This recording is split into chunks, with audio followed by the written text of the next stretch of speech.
Samantala naman, kailangan daw po ng justification sa muling pagpapaliban sa impeachment trial kay VP Sara Duterte.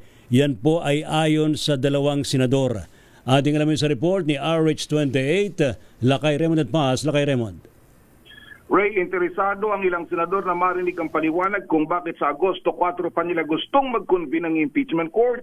Ayon kay Senador Panfilo Ping Lacson, kailangan pagbotohan ito ng 24 na senador upang malaman kung pabor ang mayorya.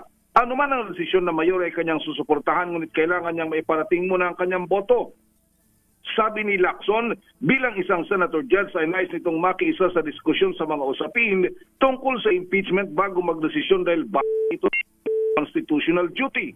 Para naman kay Senador Kiko Pangilinan, hihingi siya ng paglilinaw sa muling pagpapaliban sa August 4. Ito ay alinsunod sa kanilang mandato ating saligang batas na dapat ay magkaroon agad ng trial na walang delay.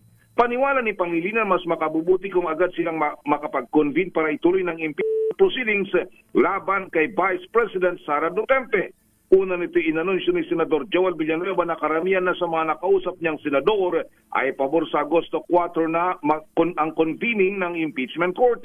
Ito ay upang makapag-organize ang Kamara at Senado. Magkaroon na ng Speaker ang Kamara at Senate President.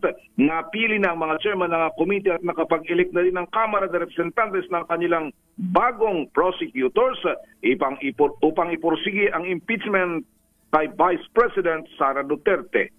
Ito si RH28 Raymond Advaz para sa DZRH, una sa Pilipinas, una sa Pilipino.